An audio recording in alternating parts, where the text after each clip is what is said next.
turning no goddamn camera on. Nope. My camera's on. I'm not turning no lights on.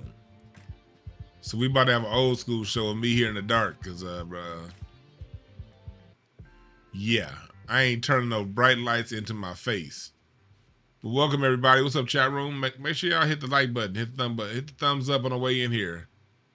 Make sure you hit the like button. We're gonna talk about some stuff today.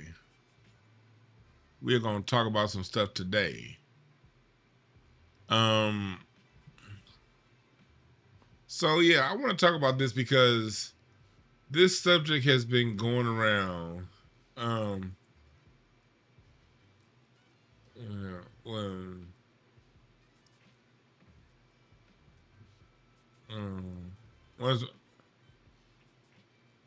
One side. One second.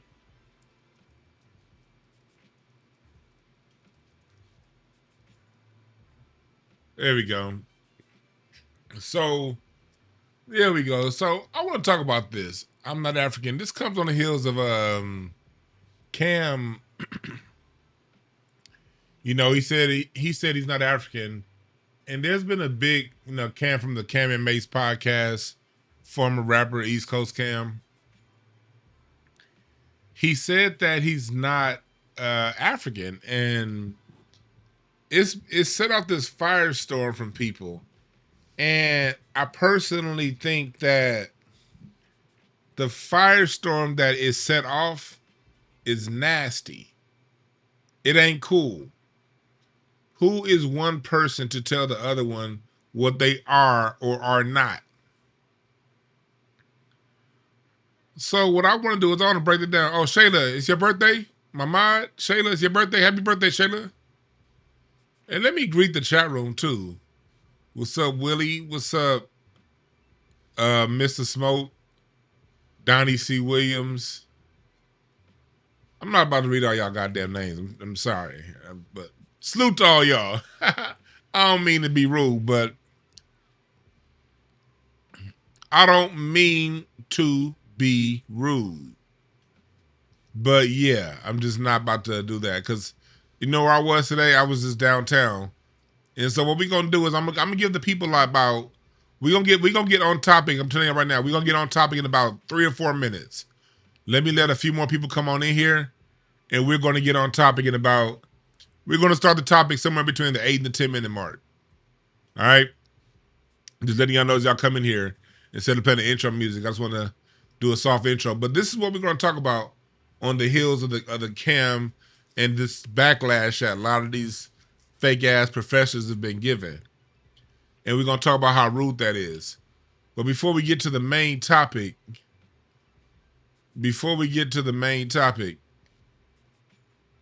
did y'all see Russell Simmons' ass? This dude's, listen to this. I'm not going to play the whole thing. But for some reason, this nigga's over here in this lotus position talking about the Jewish community. He's been a great friend to the black community. And I don't know if maybe he's trying to get a day pass back into New York for the weekend. Maybe that's what he got to do to get a day pass back into America to handle some of his affairs for a week or two before he head back on out of town before he get arrested. I want y'all to listen to what he had to say. Tell me what you think. A friend, a lifelong friend, because I told him that I thought that Netanyahu's approach was that he was committing war crimes. I was very careful not to use the word genocide because I knew that he would be enraged if I said that. And more than that, at the very least, he is at least committing war crimes. I mean, by definition, what Netanyahu has done in Gaza is commit war crimes. That's my opinion. But at the same time, I recognize how angry he got because he feels that there's an insensitivity towards the rapid growth and anger towards Jews. And he knows that in history, past, over and over again, for more years than we can even count, Jews have been the target of not just anti-Semitism, but real attacks on their life. their lives. They are a small group of people, 11 to 15 million people by all accounts. Question. And look, he can speak for whoever he wants to speak for. I don't give a damn. But has he ever spoken like this for black people? Remember, this is the same Russell Simmons that okayed, like, when All Deaf Digital first started, some Harriet Tubman slave comedy. Y'all remember that? Y'all remember this is the same Russell Simmons that talked about people dropping that conscious stuff. People ain't trying to hear that conscious stuff in the music. This is the same Russell Simmons that was okay with all kinds of degeneracy towards our community, but at the same time, never really championed artists that spoke to those ills from within our community. Same with comedians. Def Comedy Jam, as funny as Def Comedy Jam was, they wasn't messing with conscious comics like that. D Militant didn't get as much play on Def Comedy Jam as he did on Comic View. See, this is the issue. I'm not here.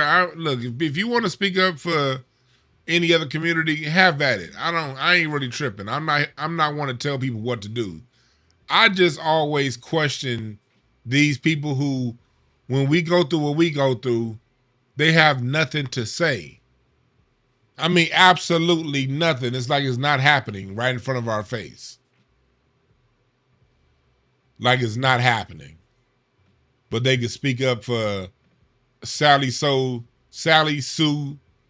John Larry. Nigga, come on now.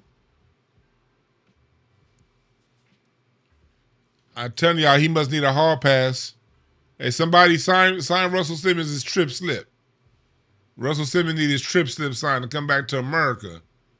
Kimora Simpson, Kimora Lee, whatever her name is, she screwed off the bag. Kimora screwed the bag up, so he got to come to America to fix some stuff. Anyway, let's keep going. Yeah, rest in peace, Big D Militant. Rest in peace, D Militant. He was a good dude. I saw him about 3 months before he died. I filmed a documentary on comedy that never came out. And as I was walking out from filming, he was walking in. But anyway, let's move on. This is where I was earlier today. Straight up nigga fest downtown LA. Down at Pershing Square. Oh, I saw one of my followers. I don't know his name. Somebody watching the show. It's the LA shit. Here in downtown. Yes, sir. It's the LA shit.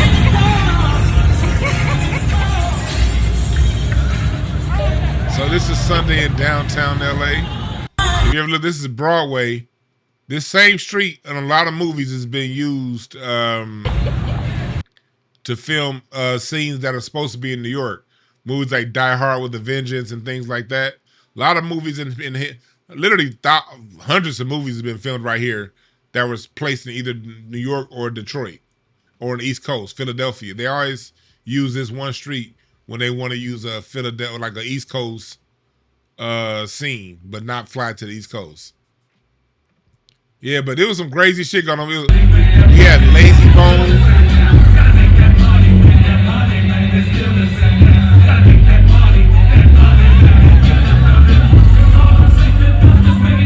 Salute to Lazy Bone.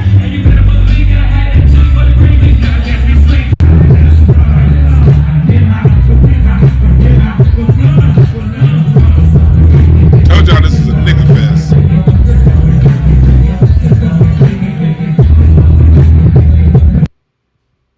It was called Exhibit. We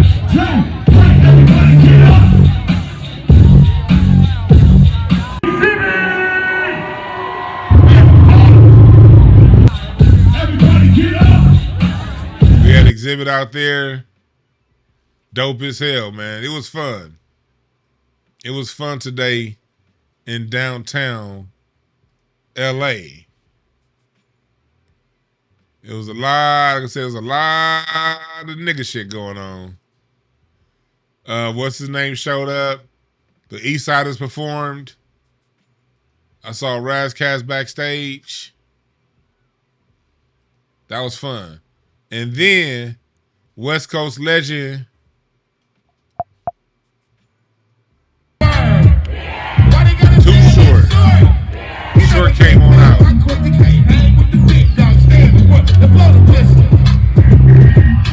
Told y'all this is a straight up nigga fest.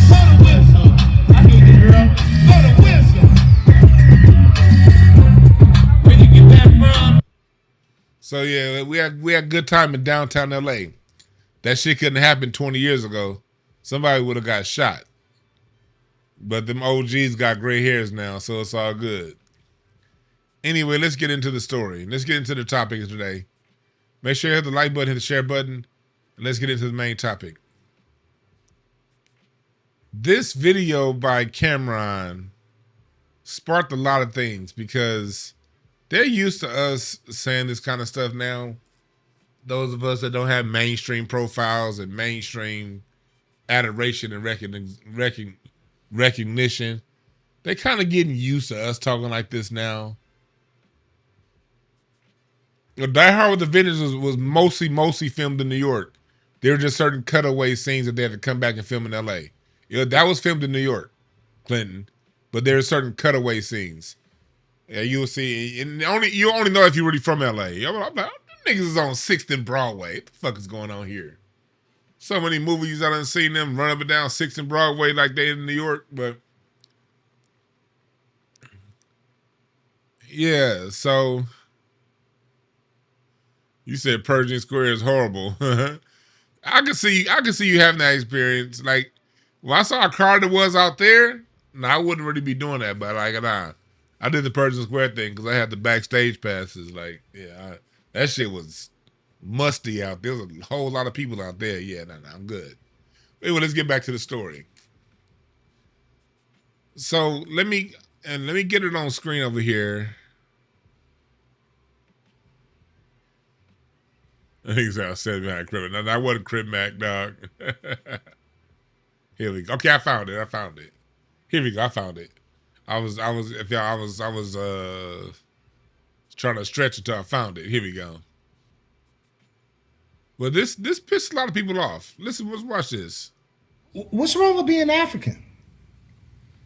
Ain't nothing wrong with being African. It's just that I'm not African. I was born in America. So your bloodline, are you black? Yeah, I'm black. Black what? You just black. I'm a black man, nigga. Black what? Black man, nigga. What are you talking about? Am I black? It's black niggas all over the world. Do that mean they African? It's black niggas and it's black Cubans. It's black niggas everywhere. That don't mean that they African because you black. Black don't mean African. No, I didn't mean to say that, but we're from Africa, bro. It's the heart of a black man. That's where we from. That's the land of the black man. I'm not African. If you want to be African, that's on you. All right, and shout out to my Africans. I'm not African. I'm my mother from Atlantic City. My mother from Atlantic City. I tell you, bro. My thing has been this, like, and I'm gonna go back and play snippets of that. Why does that bother people so much?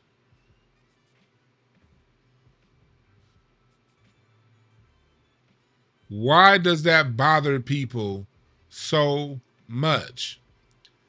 See, this is what they say, y'all.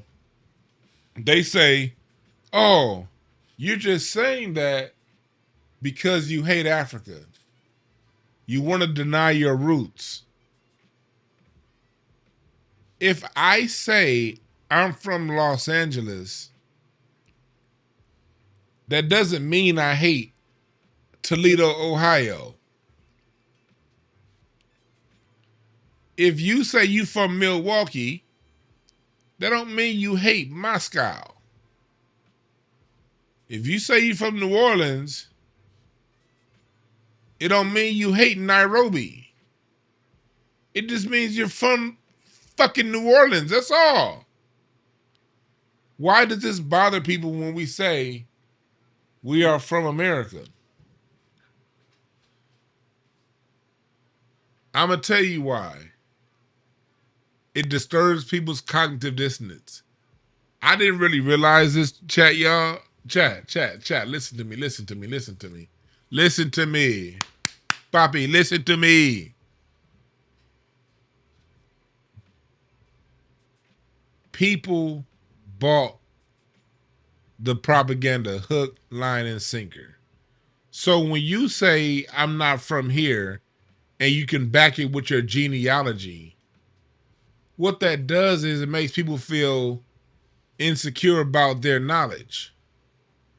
One of the worst things you could do to somebody is to tell them something that they've believed in their whole life isn't real. That's one of the worst things you can do to some people. Some people, they literally are their beliefs.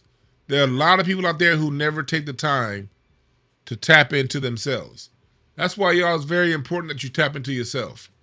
Not only from a spiritual level, but also from a genealogy level. Like, really go find out who your grandmama's grandmama is. And if you can, find out who her grandmama is. And on a spiritual level, commune with them. When they talk about communing with the ancestors, what better ancestors to commune with than your great grandmama? She spoke your language. Your great granddaddy spoke your language. They dealt with in 1809 what you going through in 2026.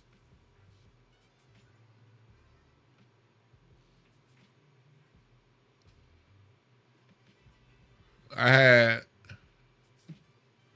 one of my great grandfathers. I think about him sometimes. I was on Ancestry looking at him. Born in 1832 in Kentucky, free man. Moved to Milwaukee as a colored. Fought in the Civil War as a free man. Chose to enlist in 1862. Mr. Harrington Johnson. And when he finished with the Civil War in 1866, he married a German woman. And they had my great grandmother. Only for her mother to die when she was only 2 years old. Damn. Sometimes I think about what my great granddaddy felt when his wife died and he had to raise a 2-year-old girl in 1868 in Milwaukee, Wisconsin. One of the most racist places on the planet. This is the same Wisconsin that banned black people from moving there. And I think about the pain and the heartache that he went through. And I think about how he survived and how he thrived during Reconstruction. And how brave of a man he was to fight in the Civil War. Although he was a free black man, he was a freeman. He still chose to fight in the Civil War for the next black man. That gives me more strength. That story right there gives me more strength than an African ancestor that may not ever have existed. Or if they did exist, I wouldn't know. All of my papers stop here in America. Some go back to Europe. Like my great grandmother, German grandmother. 1868. Died 2 years after having my great grandmother. And her son, the child that those two had, Mr. Johnson, Mr. Harrington Johnson, and Matilda Johnson, they had that their daughter's son invented the automatic railroad crossing in 1925. She was a Johnson. She married a Hoggett. And her son invented the automatic railroad crossing. I know I tell that story a lot, but I tell it because every one of y'all got those same stories in your family. I ain't the only one, nigga.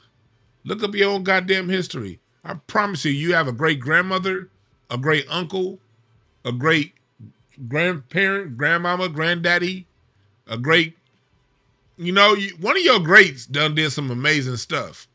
One of your greats done built some damn beautiful tower, some bridge in the South. One of your greats was an engineer on something. One of your greats had a mega church or something. One of your greats owned a block somewhere. One of your great grandparents owned a block. Like they had like a barbershop, a grocery store. One of your great great granduncles had a bus line. You have everybody in here listening to me in the sound of my voice. You have an ancestor within the last 3 generations that did some amazing stuff. Amazing. And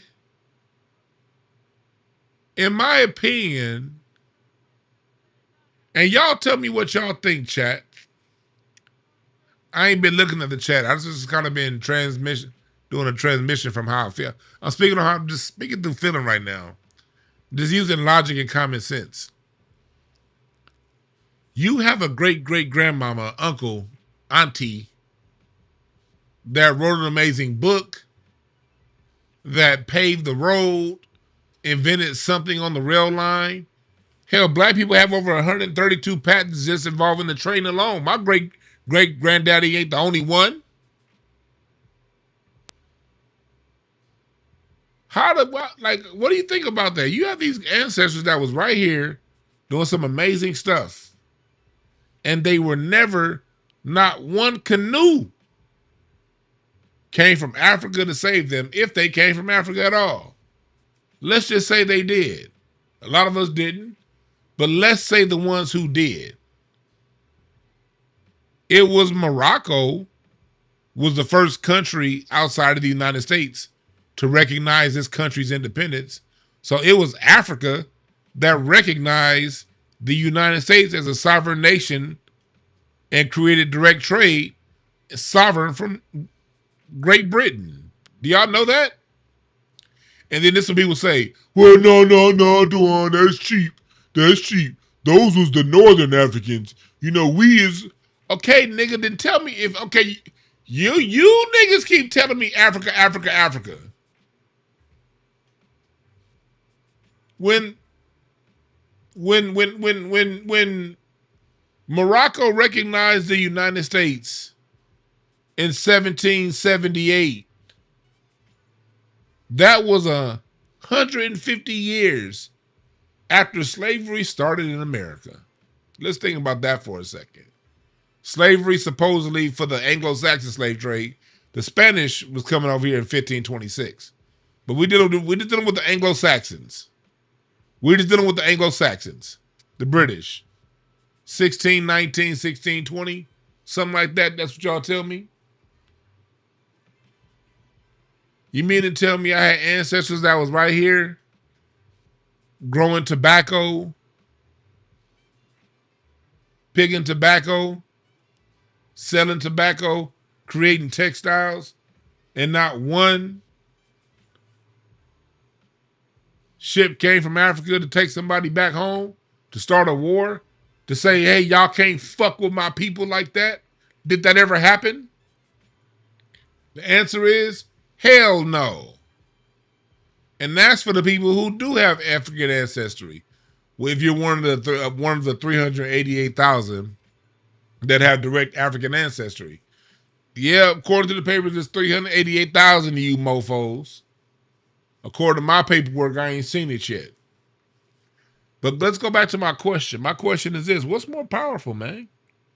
Your ancestors that dealt with what you're dealing with right now, or a distant African ancestor that you have no clue if you have one, and if you do have one, you don't know their names, you don't know where they lived, you don't know if they were in Morocco, if they were in Sudan, Ethiopia, what's now known as Nigeria, because when you do the DNA test, it wasn't no goddamn Nigeria back then. If they did come from that area, it wasn't no Nigerian. It was a nation state that no longer exists and a language that no longer exists. Most likely. Or it could be one of those. Nigeria got like 500 languages, I heard. Like, they got like a lot of languages. Nigeria got an F ton of languages. If your family does come from that area, you wouldn't know none of that stuff. And if you were sold, nigga, your receipt is stamped you down in the States of America, right? If you were sold, the manifest says property of the USA. And you've had thousands of ancestors here on this land. What's more powerful? Speaking to the ancestors that you know? You know your grandmama lived in Louisiana. You know your great-grandmama lived in Alabama. You know your great-great-grand-uncle lived in Florida, Georgia, South Carolina, Ohio, Michigan, New York. You know that. Why would you skip over all those people to go to Africa? Let's play this part again. Let's play this again because I want to. This shit pissed me off. Let's play it again. What's wrong with being African? Ain't nothing wrong with being African. It's just that I'm not That's the question, and it's a dumb question. What's wrong with being African? Absolutely nothing's wrong with being African.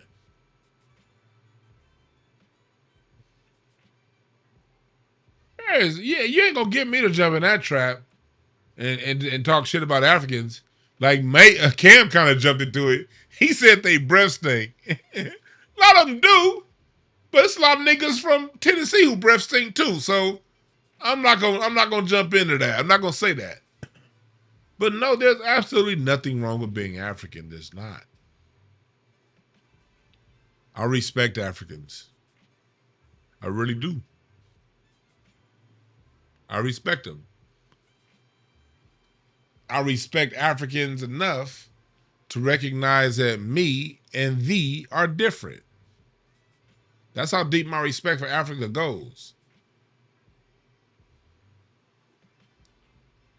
We different, and it's okay.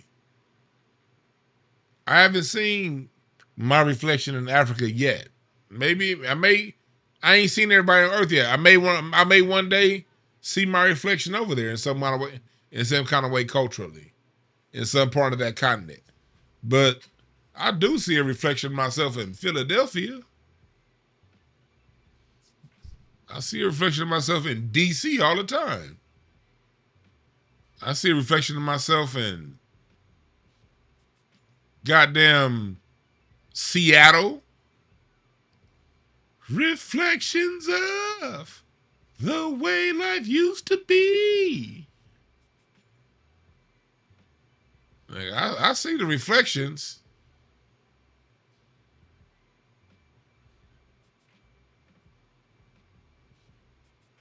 You dig what I'm saying? I see reflections in Tennessee. I see reflections in Detroit. Ain't that right, Diana? I see reflections of you and me. Reflections of the way. That's where I see a reflection, from LA to Detroit. We use the drum set and the bass guitar. We don't use marimba drums and all that shit. Okay.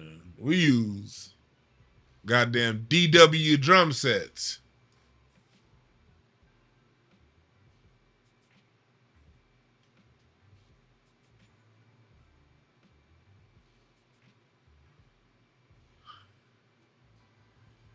This is the thing you gotta realize. If somebody asks where does FBA music comes from, doesn't FBA music comes from the spirit.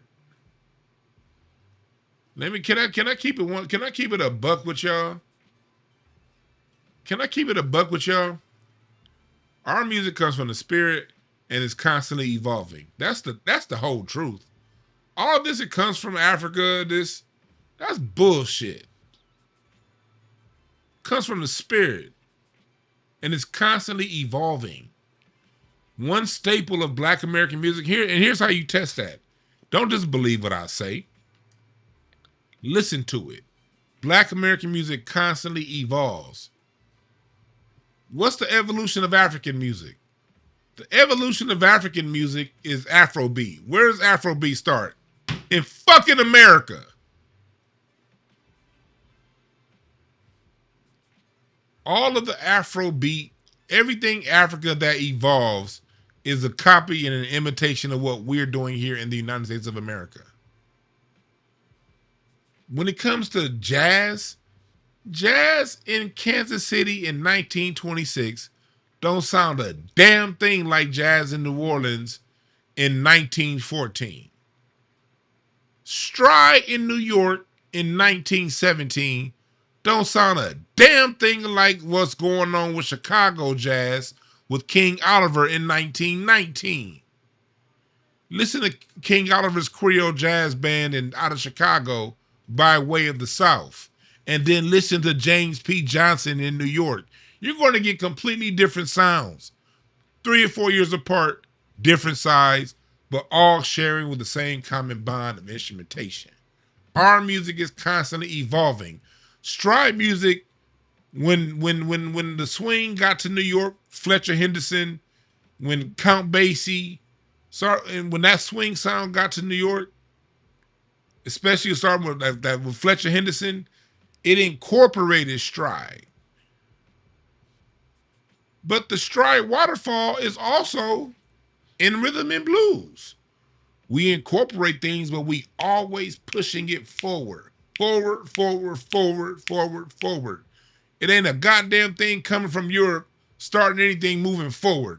It ain't a goddamn thing coming from Africa moving things forward. The only thing that's going to move things forward musically is spirit. Music comes from the spirit. I'm talking about us innovators. Now, everybody else, you niggas copy us. Y'all music come from us. And if you're in my music university, you know that. I lay these steps down so crystal clear. If you're part of my music university on Patreon, if you're on Patreon, you up on game on all this stuff. This ain't just me talking. I prove all this shit on Patreon. You lucky I can't play music on YouTube like that because I would prove it here too. But our music is constantly evolving, and that doesn't get the credit. If you spend all day talking about Africa and the goddamn banjo, you ain't gonna get an appreciation for what's going on here. Because I have a question. If the banjo in Africa is so important, then why in the hell don't we still play the banjo? Huh? Where is the banjo in the Barry White song? You're not going to find it. Now, you will find a harpsichord from Europe in the Barry White song. But our music is constantly evolving. I'm going to give y'all a quick little snippet. It's evolving, and I'm going to give y'all a quick little snippet of today, of the class we had today on Nat King Cole. Join my Patreon at Music University. We really broke down Nat King Cole today and how Nat King Cole is really, before R&B, he was the guy that so many patterned themselves after. Sam Cooke, Marvin Gaye, and even the sound. You listen to songs like this, it's a direct connection between the LA sound and the Black American sound multiple generations apart. This is a song by Nate called Nature Boy. I can only play like 7 seconds of it. But this is a song called Nature Boy by Nat King Cole, 1954. Wait, let me get some of the orchestration part. You'll ever. There was a boy.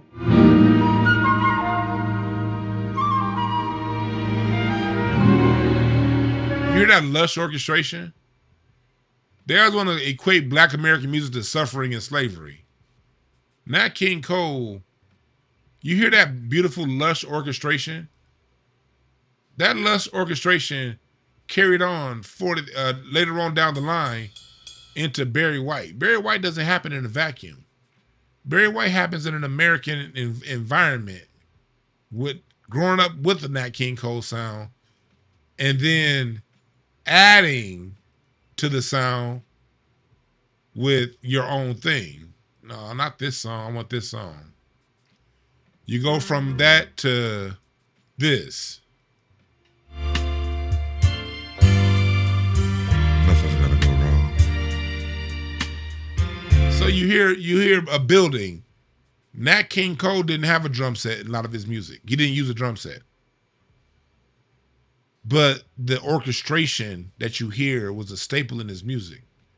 And that went on to be in the Barry White sound, the Isaac Hayes sound.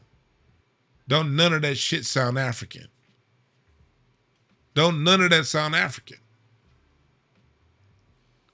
At the same time, as Nat King Cole was putting out what I played you, you had Big Joe Turner putting out the early days of rhythm and blues with songs like Shake, Rattle, and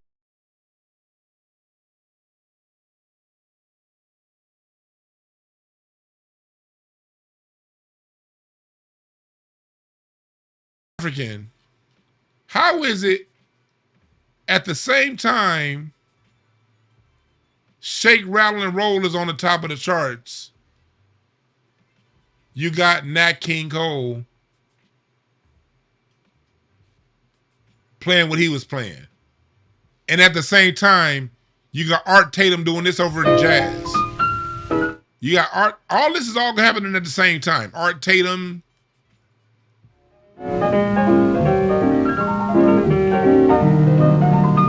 You got this going on at the same time as, and remember Charlie Parker, he said himself, he's an Indian.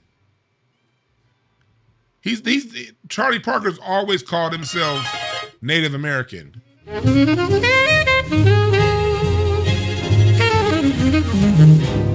Nothing about that is African. And that sound is distinctly different from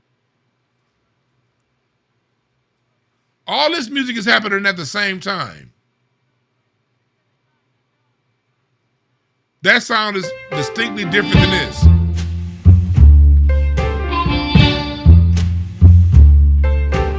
All this is going on at the same damn time in the same damn country. This huge diversity of sound. This huge diversity of sound is going on at the same time in the 40s. And that's how music sounded in the 40s and into the early 30s. And then when you get, let's go back to it. And then when you get to the 60s, it sounds completely different than it did in the 40s. Well, here you got late 50s right here, Jackie Wilson.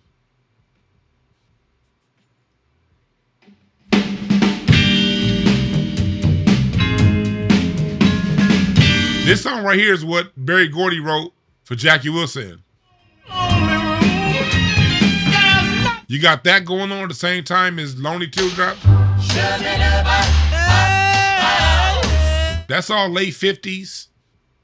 This is the late 50s right here. Hey, you!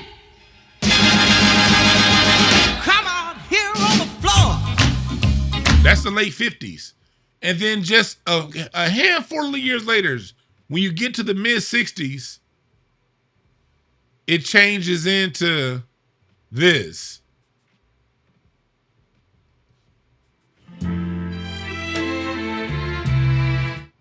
I cried out loud how I love. Honey, I love you. So darling, stay. And while the Dells are doing that in Chicago, this is what the Marvelettes are doing in Detroit. Written by Smokey Robinson. Hunter gets captured by the game. Certain things we arrange, and this old world seems. We've only moved 5 years. We've only moved 5 years, and you see the advancement in sound. What's Black American? Innovation is Black American. And then just a short 7 years after that, after what you just heard, the Marvelettes, you get into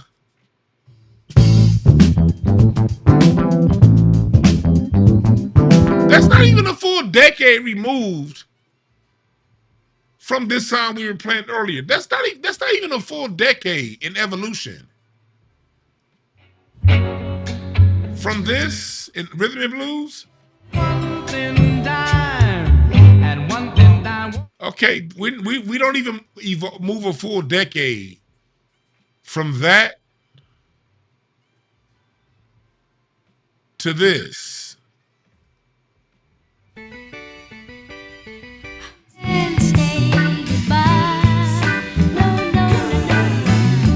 That's not even a full decade in evolution.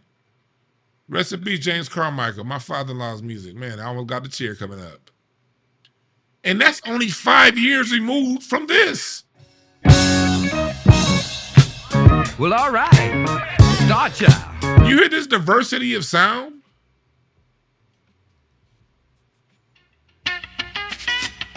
You can go funky right there. Or you can jump over to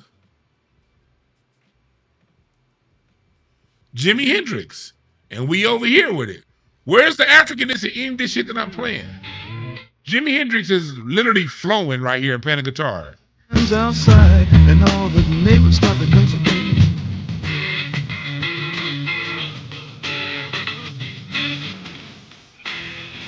Jimi Hendrix is rhyming and rapping. And that's happening just a couple years before this.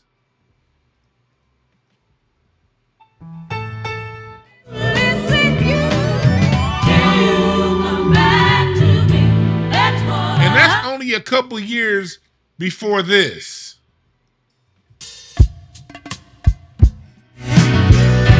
When you left, you took part of. I mean, think about this, y'all. What I just did there, I just gave y'all a sample of only about 15 years of evolution. Musically. 20 years. And that and not just evolution, diversity within that. Not just evolution. In Seattle, you got Hendrix doing what he was doing. At the same time, James Brown was funking in Ohio. At the same time, Sly and the Family Stone was funking in Oakland. You had Aretha doing her soul thing. Like, our diversity in sound is so fucking vast and wide. I didn't even get into jazz. I didn't even get deep into the blues. I didn't get deep into rock. I didn't even mention disco. Disco was the most popular form of music at that time. And I didn't even mention it. The fuck is we talking about Africa for? Do you hear this diversity in sound? I ain't got no goddamn time to talk about Africa when we ain't fully broke this down, what we've done here in America. Ooh, hip-hop is African because you hear the drum. Man, where the fuck is the djembe drum in hip-hop? Tell me. Where's the band? If the banjo's a proof we all come from Africa and our music comes from Africa, name the damn hip-hop song with a banjo. Why don't hip-hop sample banjos? You ever ask that question? Why don't you ever hear no Bella Fleck? I seen Bella Fleck at the Hollywood Bowl before.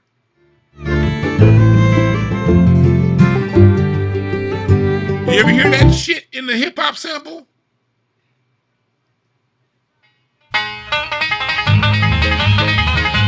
Huh?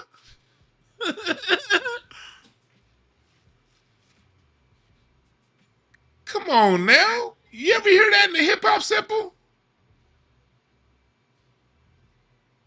Huh?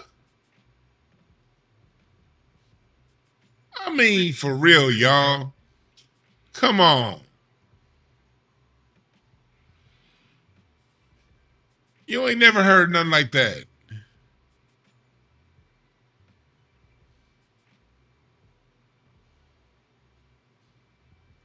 Nigga, you ain't never heard no.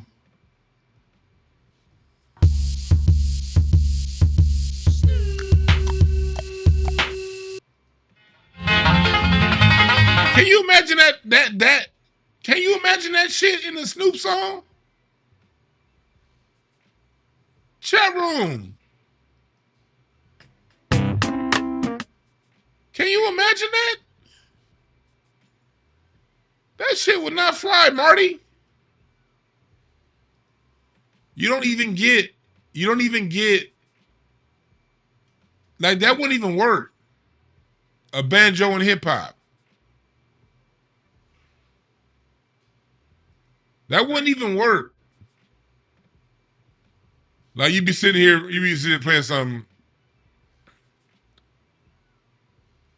Let me see.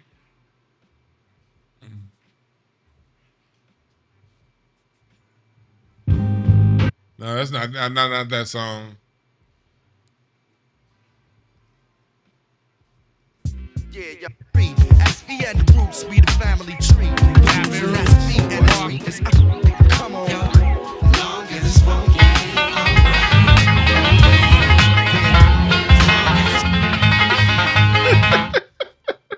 I'm gonna get a strike on that. Hey, make sure y'all donate to the band fundraiser. This shit about to get demonetized. Donate to the foundation. Did that shit even fit?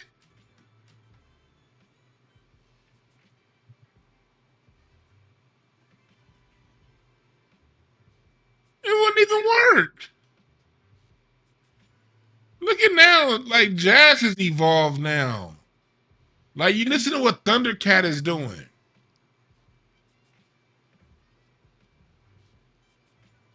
I'm interviewing Taylor Graves tomorrow. I'm gonna put that up later on. But Taylor Graves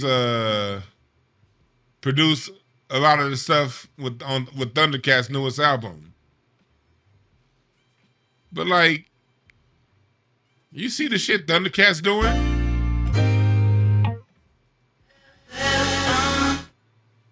And Flying Lotus.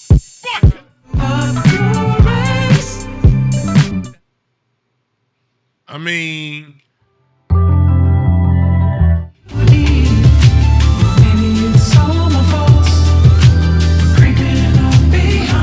you got that Thundercat sound that's going on right now. At the same time as Nate Smith has dropped a new album the other day on the jazz side of the game. This new album he just dropped, this shit's dope as fuck. Loving this album.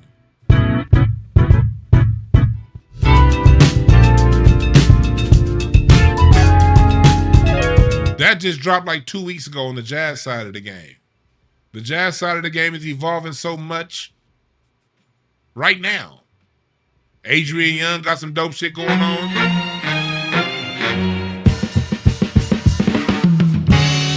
Adrian Young with Ali Shaheed Muhammad. Y'all can listen to the mainstream all y'all want. But there's so much good music that's evolving and going on right now under our nose. There is no damn Africa. Where the fuck is there any place to place Africa? Excuse my French. Where is there any place to put Africa? We have not adequately understood what we've done here in America.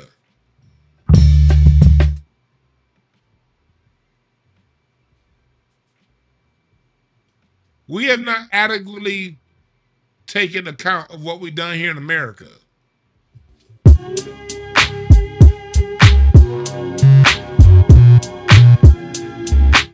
Jay Dilla. Now don't sound nothing like this. Kendrick. That Untitled album by Kendrick is probably, that and To Pimp a Butterfly, my favorite too. But Kendrick was on some other shit. So much outcome, and yes, look at my heritage, we blessed. Know what the black man say? A piece of pussy. That's what.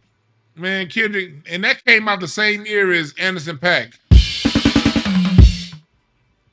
In the back of your head. All in the palm of my hand. You got Q-Tip and Sadiq.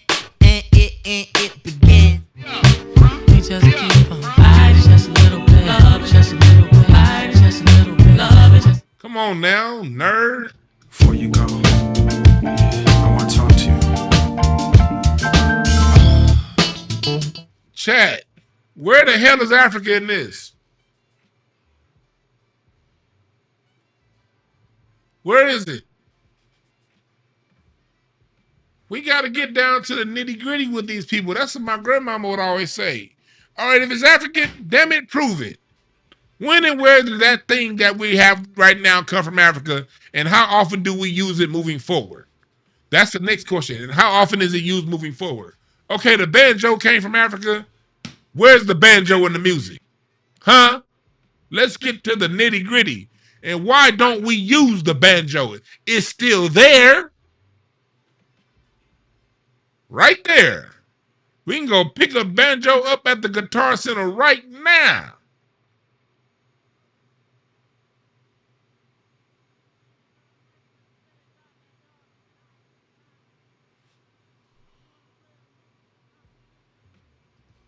Let me get that intro.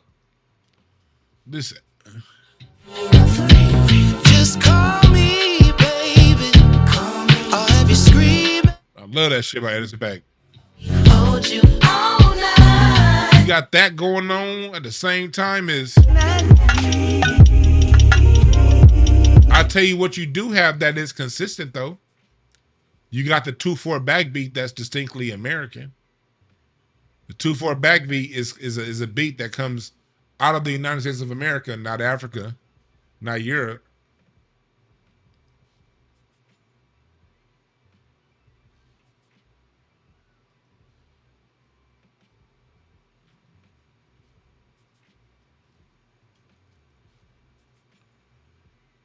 Does this sound African?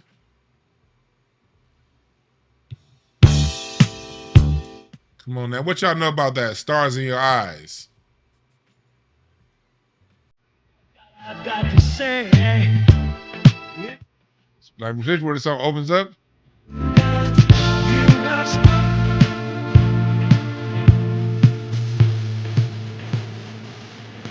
You got star. I love that shit by Herbie Hancock.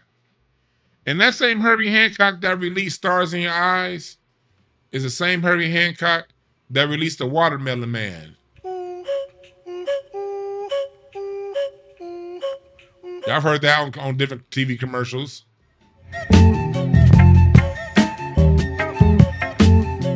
Then Chameleon, one of the funkiest.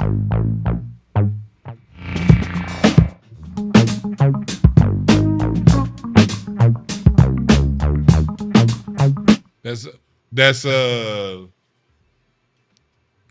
what you call it on drums. His son's over the academies, Harvey Mason. That's the same Herbie Hancock.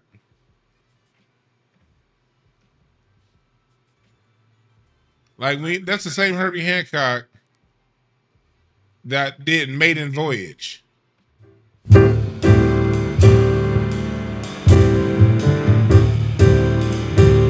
How did Herbie Hancock go from that to the goddamn vocoder? Where's Africa?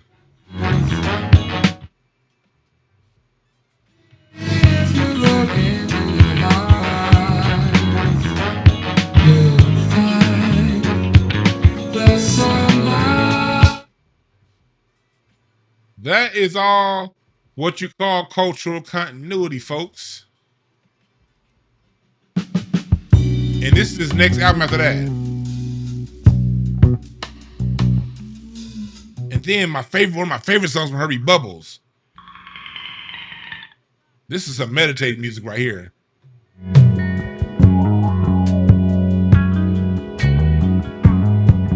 And the same Herbie Hancock that did all of that won hip hop his first Grammy with Rocky.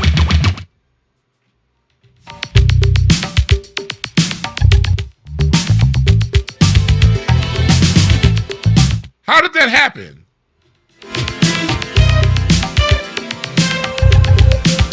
How is this the same Herbie Hancock? Is this the same Herbie Hancock playing Rocket as the same Herbie Hancock playing Trust Me?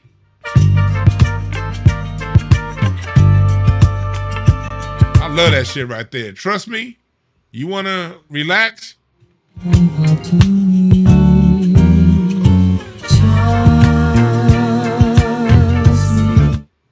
That's the same one. Same man. Same man. Same man. Same man. Same man. Same man. Same man.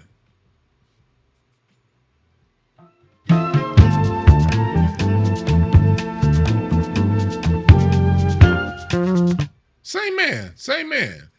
And that's the same man that was on this song with Stevie Wonder.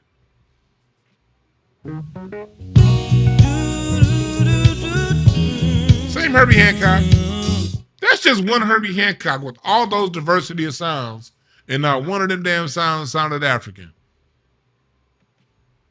I got demonetized already, so hit the fundraiser foundation. Help me out. I already got demonetized, folks. I'm gonna put the music one up on Patreon, and yeah. This nigga Bismarck T's a fool. This nigga said not fleeing voyage. Shut up, nigga.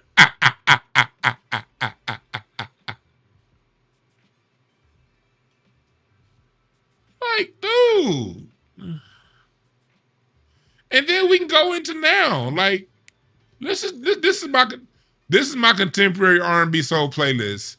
It's on my Patreon. This is more contemporary stuff. Terrace Martin and James Fauntleroy. It's like when we do go back to music, it's like we tend to go back to the Moors. Someone earlier asked, what about the Moors? When we go back, Black American music is more likely to go to Moorish Spain than it is to go to Africa.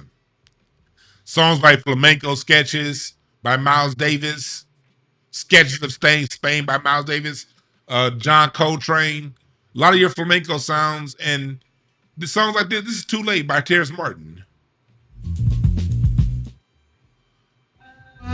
Just a setup all along. I'm dressing like a time. You got Left My Heart in the Dare with him and Alex Isley. Now, Two Step in the Room. Baby, could you turn it way down? That's 2024, Terrace Martin. You dig what I'm saying? Rest in peace, Ryan Porter. Just passed away. Him, Kamasi, and BJ, the Chicago Kid. That, Anderson .Paak.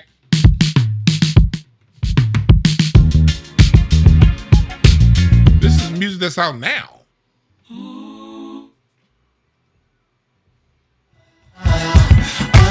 Hey. Who's my code? And so I have to slow it down, do it simple. She says That, come on now. T Nava, Free Nationals. With Conway.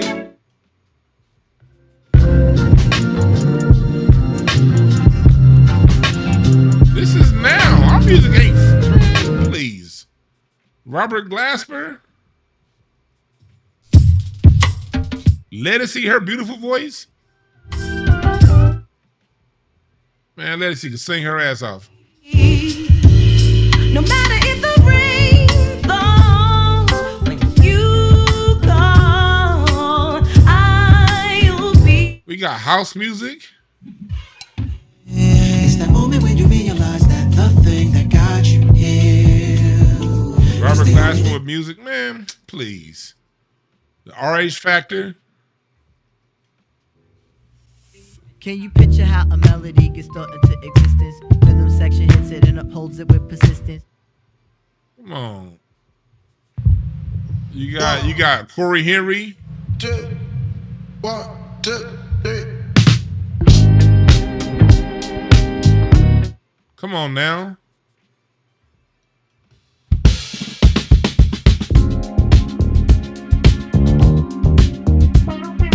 Got Solange.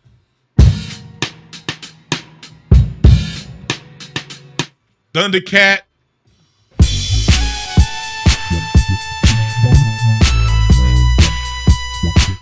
Man, Esperanza Spalding.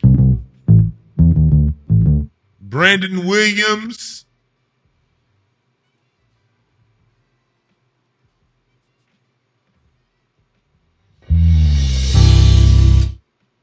Come on now. All this good ass music out. All this good shit out. Man, please. Butcher Brown. Skin, games that never end. Have you ever lost your mind? Man, please. Freelance. Out of New York. How you been hurt before? You can't imagine going through that hurt. All this is on my playlist. I got this all on my playlist. On Patreon. Some new T Nava. If I can get through, I might go insane. Just might blow. Battle Cat. Man, please. We have so much diversity in our sound and how we get that. And it's just music. What about like our food? Like, where ain't no goddamn. We made black folks shit. Like, we made potato chips. What they got? They got anything like that in Africa? I don't know.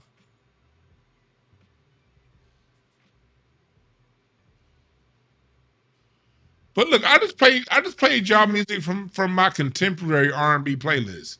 Jane Hadcock. She dope as hell.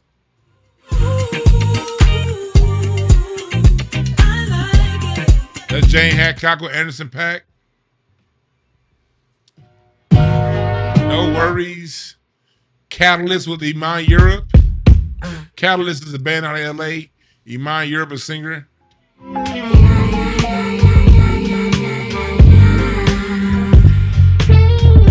That just dropped like last year. Buddy. Gaze at the stars. Stay with me, darling. Oh, what about that new Vince Staples? I'm loving Vince Staples' new album, Crybaby. He said, I'm going to use rock and roll on your ass. That nigga said, I'm going to use this. Honesty, the best policy. Okay. What?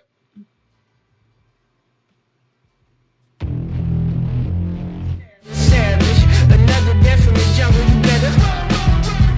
Silly nigga, get a gun. We have so many diverse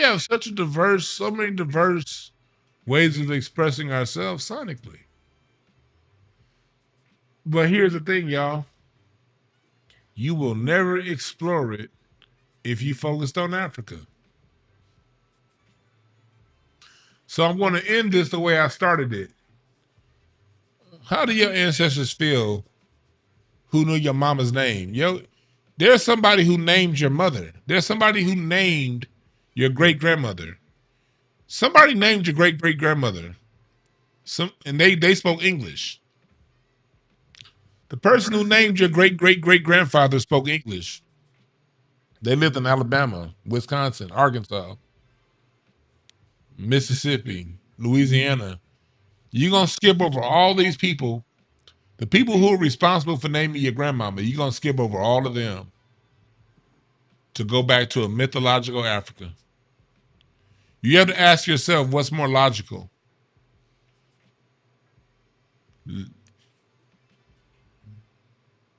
What's more logical? What's more logical? What's more rational? I should say. What's more rational to focus on? The person who named your great grandmama, Maybelle, her, or an ancestor that you have no clue even exists. You don't know not a single name. You don't know a language. You don't know what they listen to. See, me personally, I know my grandmama listened to. My grandma moved to LA in the 1940s. And Charles Brown was one of the hottest artists in LA. I know my grandmama, this was one of her songs right here. She used to love that.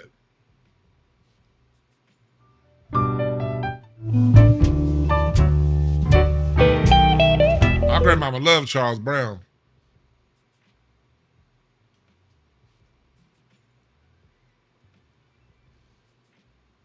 You know? My grandmama loved Roy Milton. He was in around LA. My grandmama used to tell me about Joe Liggins.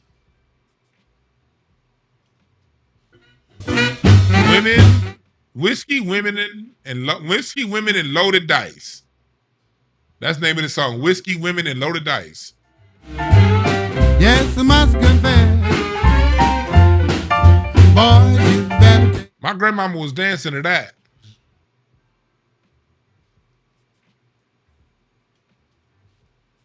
My grandmama was dancing to that. So I know that. I know my grandfather was bumping this right here.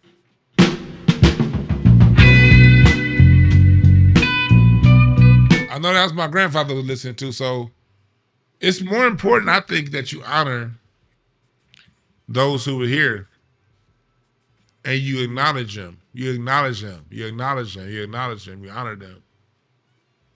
You praise them. You love them.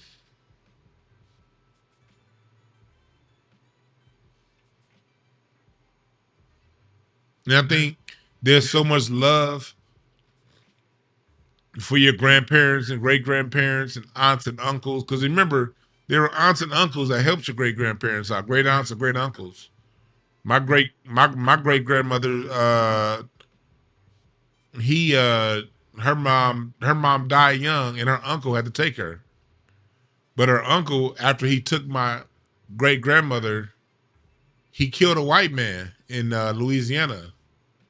And so he and my grandmother had to move in. My great grandmother had to move in the darkness of night to East Texas because my great granddad killed a white man after he took custody of my great grandmother after her mother died at a young age when she was only 2. I think that would be kind of effed up for my great granddad to go through that. You know, being a man in the Jim Crow South, having to defend himself against white aggression, and take my grandmother in the middle of the night to East Texas and move to keep his freedom. I think it'd be highly disrespectful. You disrespect him when you tell me I'm African. And that'll make me talk about your mama. I like mama jokes. Don't tell me who the hell I am.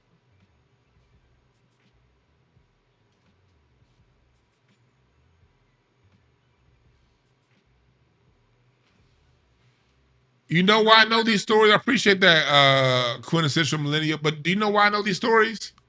I didn't know these stories 10 years ago. I didn't know most of these stories 10 years ago because what was I doing 10 years ago? 10 years ago, I was saying I'm African. So as long as that's what I'm telling, I can tell you my story. 10 years ago, I'm African. I got all the books. Nigga, I started learning how to read the Meta Nature. I'm dead serious. I started learning how to read the Meta Nature. I'm over here. I got the pre-Gregorian African calendar with 10 months out of the year, and I did all that shit, man. I ain't lying.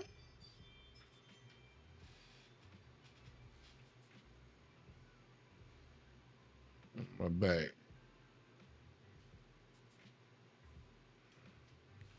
I got somebody on my back door. That's DoorDash. Hold on. I ain't my DoorDash. Hold on, y'all. Hold on, y'all. He figured it out. He figured it out. I'm like, shit. You had the wrong door, homie. I remember when I used to do Uber, when I used to drive Uber Eats, I did that shit for like 2 years. Man, you go to the wrong door at 12:34 at night. God damn, you in the wrong door, nigga. I got cameras around this bitch. I got cameras and guns. Lots of cameras and lots of guns here. Anyway, I got a lot of crystals too, not just guns. I have crystals. I'm more likely to use my crystals than my pistols because I'm peaceful. Anyway.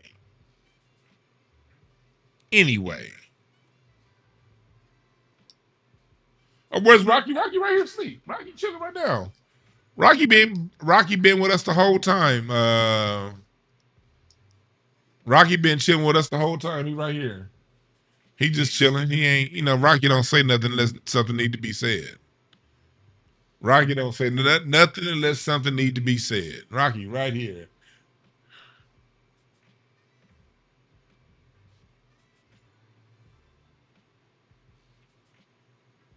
So anyway, back to what I was talking about. I learned. I mean, I saw, and if you want to go down that line, go down that line. I don't care. There are people. Look, I had to learn Africa to learn that's not what I am. So if let me tell you this: if you are on that line, stay on it, and stay on it as long as you need to be on it. And then when you feel a tug in a different direction, then follow the tug. That's all I'm saying. Because people tell us, like, you don't know your Africanness. Nigga, I know my Africa. I know Africa better than 99% of y'all talking about Africa. I read the Dogon. I know all about their mystery system. Hell, and I'm personally in it. The one thing African that does stick with me is the Dogon philosophy of we come from the Sirius star system. Now that part sticks with me. Because I do believe we are interstellar beings. Now, I don't believe that I'm personally Dogon. No, I don't.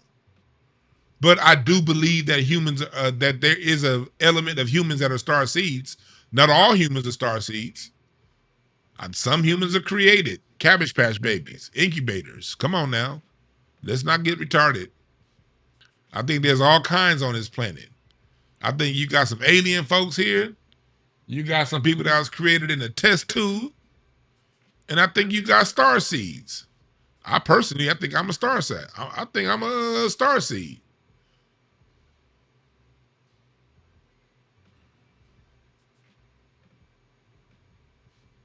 I personally, and that's what a lot of comedic knowledge taught to. If you really dig into a lot of your comedic knowledge tells you that you are a star seed, man. So why are we fighting? If we all star seeds, what the F? Your star landed in Nairobi, my star landed in Memphis. So what?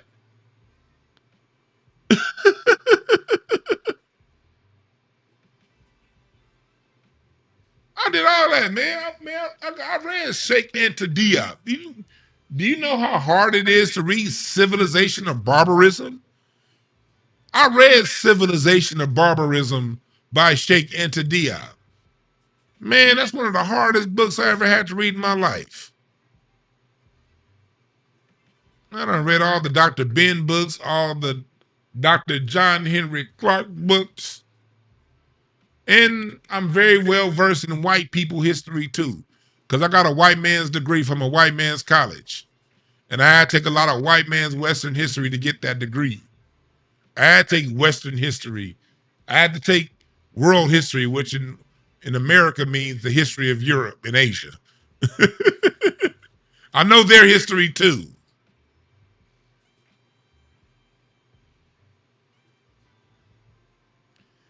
And I went around saying that Look, at the end of the day, when it goes back really, really, really, really far, at the end of the day, does it really matter? Or does it matter that you're here? And I think, okay, there could be distant African ancestry. I'm not going to say that it's not distant African ancestry. But what I am saying is, when I started focusing on here, to go back to quintessential millennial, but what you were saying,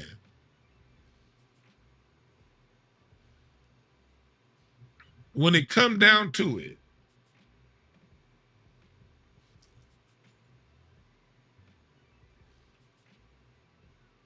I have names, I have addresses, I have handwritten letters, I have pictures from ancestors that are here. I got drawings, paintings, books written, patents, music created from ancestors that are here. So I'm gonna give them my love and my attention. Cause I 100,000% know Mr. Foster, my great granddaddy, Mr. Foster, existed. And Mr. Foster lived in Tulsa, Oklahoma in 1922 when Black Wall Street got burned down. My great granddaddy was living in Tulsa when that happened. And he was living there when he had my oldest great aunts and great uncles.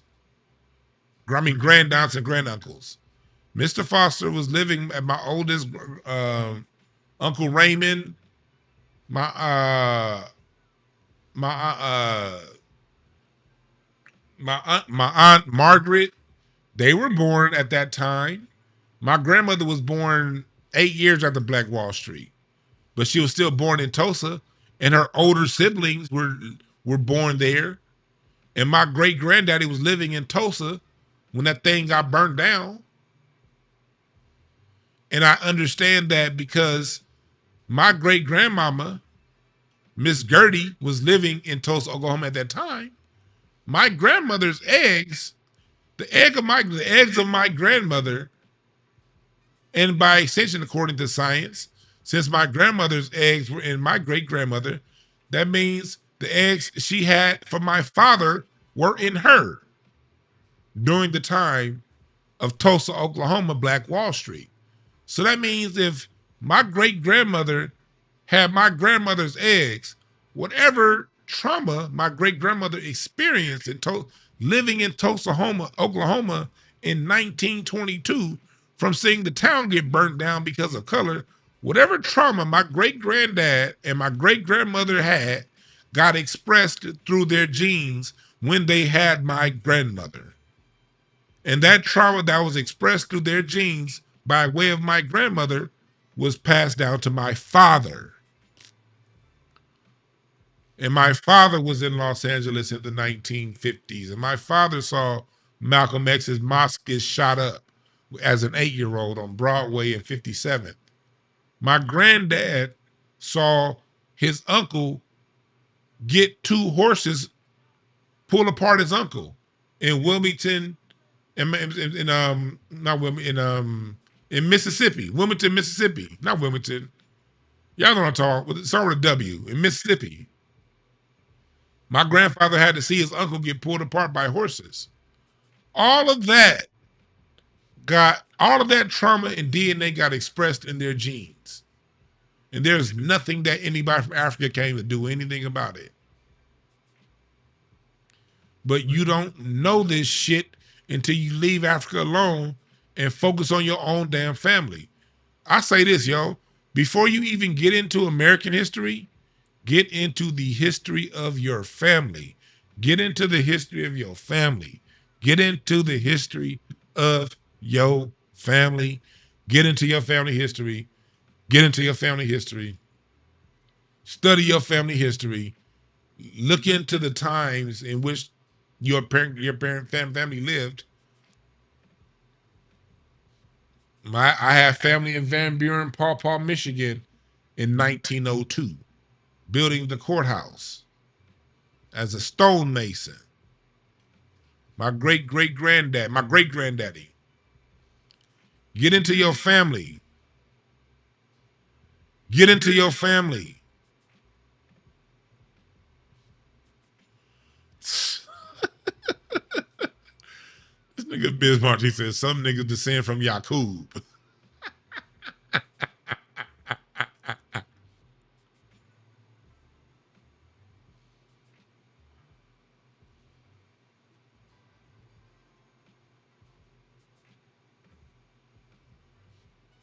There's so much here. So, Chatroom, have I helped y'all out? That's why I played the music. So this show is demonetized. So if y'all could donate to the foundation that helped me out. And if not, y'all hit the Cash App. And if you don't, nigga, fuck it. Shit. Hit the Cash App if you're feeling it. But if you don't, fuck it. I don't care. I do care. But hey, I look money tight, yo. So if you ain't got no money to pass to the Cash App, I promise you I understand. Kristen Davies, I appreciate you though. Christopher Ellis, Yashua Yahweh, Catherine Smith, Williams, Dana Dorsey, Unique Organic Hair Products. I appreciate all y'all.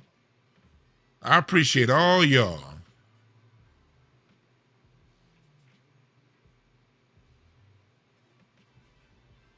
I appreciate all y'all.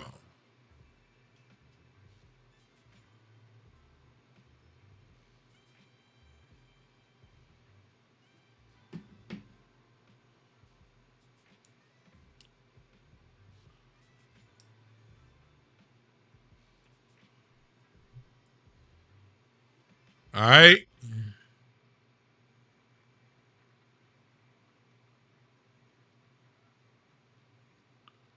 All right, y'all.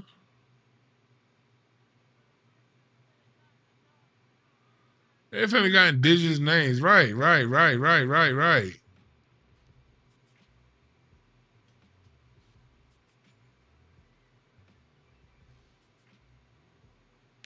Yeah, donate $2. Everybody in the live. Yeah, donate to the Cash App, to the foundation. Yeah, either way it goes. Y'all in the chat, y'all are on this Yakub shit.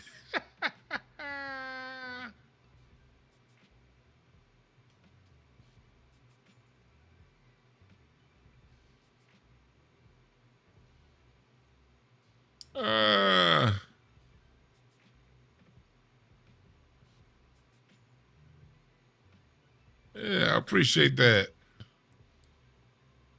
Appreciate the Cash App, Jasmine. But yeah, y'all.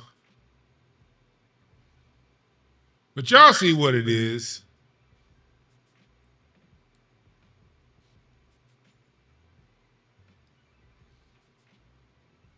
Y'all see what it is.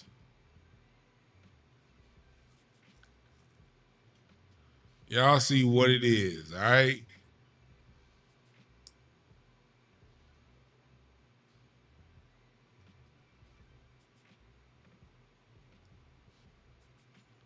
Any questions?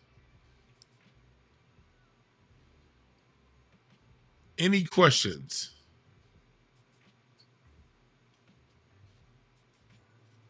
Appreciate y'all. I got some interviews to do tomorrow. So I don't know if I do it live with y'all tomorrow, it'll be late again because I got a couple interviews I got to knock out with some artists tomorrow. All right.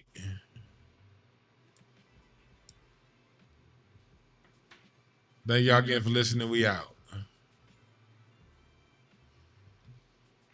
Go to incenseandashtrays.com.